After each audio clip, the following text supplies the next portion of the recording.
Em nosso estudo de hoje é a lição 11 do livro Estude Viva e tem por título O Bem Antes. Não ignoramos que a lei de causa e efeito funciona mecanicamente em todos os domínios do universo. Sabemos, porém, que diariamente criamos destino. De certo que a eterna sabedoria não nos concede a inteligência para obedecermos passivamente aos impulsos exteriores. Confere-nos inteligência e razão para obedecermos às leis por ela estabelecidas com preciso discernimento entre o bem e o mal. Cabe-nos assim criar o bem e promovê-lo com todas as possibilidades ao nosso alcance. Deploramos a tragédia passional em que se envolveram amigos dos mais queridos. Indaguemos de nós sobre o que efetuamos em favor deles para que não se arrojasse na delinquência. Espantamo-nos perante a desolação de mães desvalidas que se condenam à morte à frente dos próprios filhos desamparados. Perguntemo-nos quanto ao que foi feito por nós a fim de que a penúria não os levasse às grimpas do desespero. Lamentamos desajustes domésticos e perturbações coletivas, incompreensões e sinistros. Entretanto, em qualquer falha dos mecanismos da vida, é necessário inquirir quanto à nossa conduta no sentido de remover em tempo hábil a ocorrência infeliz. O bem, antes de tudo, deve erigir-se por item fundamental do nosso programa de cada dia. Atendamos ao socorro fraterno na imunização contra o mal com um desvelo dentro do qual nos premunimos contra acidentes em respeitando os sinais de trânsito. Alguém se permitirá dizer que se somos livres, não temos a ver com as experiências do próximo.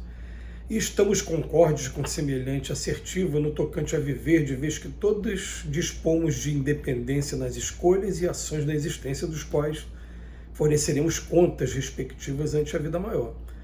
Contudo, em matéria de conviver, coexistimos na interdependência em que necessitamos do amparo uns dos outros para sustentar o bem de todos. Os viajantes de um navio a pleno oceano reclamam auxílio mútuo a fim de que se evite o sossobro da embarcação. Nós, os espíritos encarnados e desencarnados em serviço no planeta, não nos achamos em condição diferente. Daí a necessidade de fazermos todo o bem que nos seja possível na reparação desse ou daquele desastre, mas que tenhamos sempre a consciência tranquila, é preciso saber se fizemos o bem antes.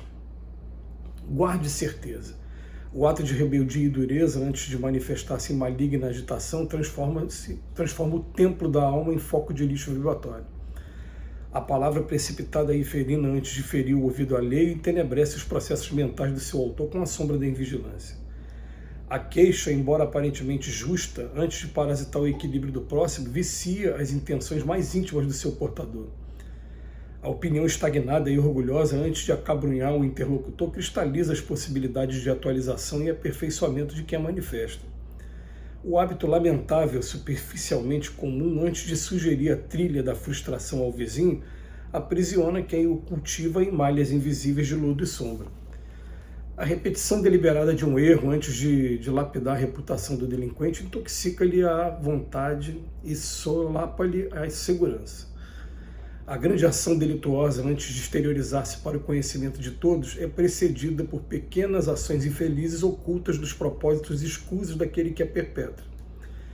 O desculpismo improcedente, antes de ser vã tentativa de iludir os outros, constitui a realização efetiva da ilusão naquele que o promove.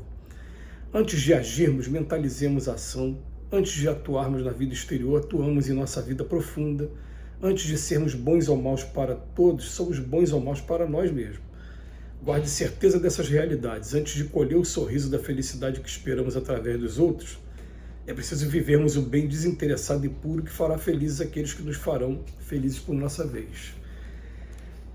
Gente, o estudo de hoje é um estudo que merece um pouquinho de consideração, porque a gente sabe que a gente não consegue interferir no livre-arbítrio das pessoas, e o Emmanuel, no primeiro texto, ele começa falando sobre situações, amigos, pessoas conhecidas que às vezes tomam um caminho de penúria e que a gente fica se lamentando, às vezes perguntando, eu fiz alguma coisa para ajudar essa pessoa para ela não tomar aquele caminho?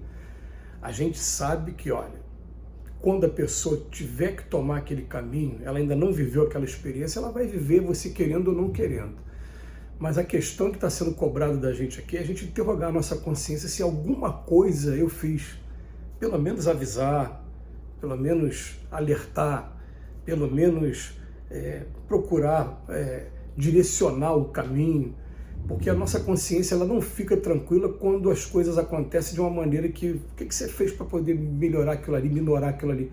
Não fiz nada, eu deixei correr, porque na verdade cada um tem a sua prova mesmo, ele vai viver aquilo ali, ele precisa passar por aquilo ali. E a gente pergunta o seguinte: é assim que a gente faz com nossos filhos? Com nossos filhos a gente não quer repetir 10, 100, 1000 vezes, porque educar dá trabalho, porque por isso que só educa quem ama, dá trabalho.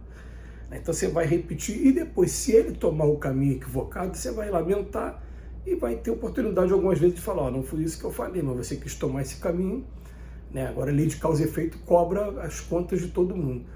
Então, quando a gente conseguir fazer com os outros, igual a gente faz com o nosso filho também, a gente vai conseguir entender essa lição e não permitir mais com que a consciência ela fique intranquila quando a gente vê esses desajustes domésticos, desolação de mães, tragédia passional, esses casos que o Emmanuel enumerou aqui dentro. Porque o que acontece? Tem uma frase que o Emmanuel usa, que ele fala assim: os viajantes de um navio a pleno oceano, eles reclamam auxílio mútuo a fim de que se evite o barco afundar, né?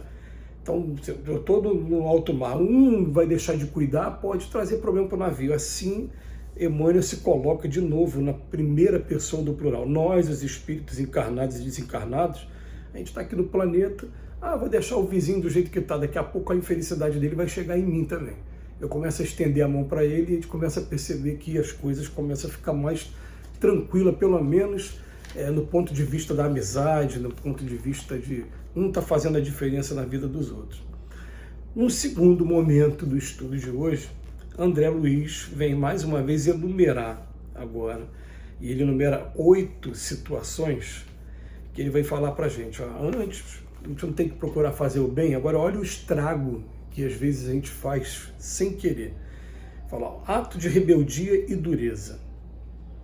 Antes de manifestar-se maligna agitação, transforma o templo da alma em foco de lixo vibratório.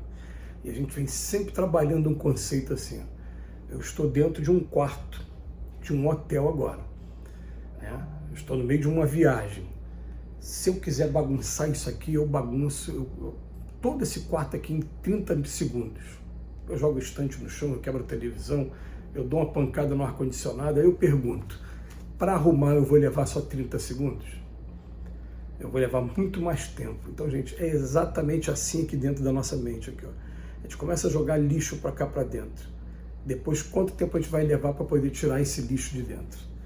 Então, ele fala que o ato de rebeldia e dureza pode estar fazendo esse estrago com a gente.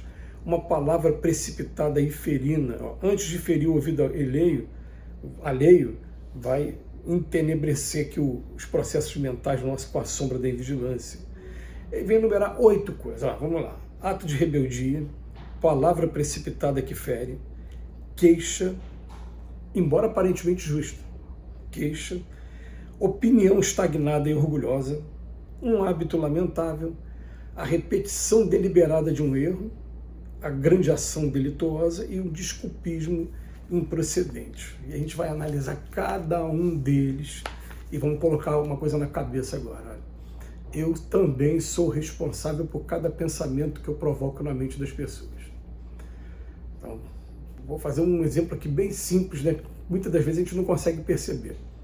Mas, às vezes, dentro da minha casa, eu, no momento de cólera, no momento de raiva, eu jogo algumas palavras que chegam até uma determinada pessoa, um familiar meu, e aquele ente vai ficar penalizado com aquilo e vai sair dali da casa e, de repente, as atitudes dele na rua ainda vão estar refletindo os reflexos do que ele recebeu dentro de casa.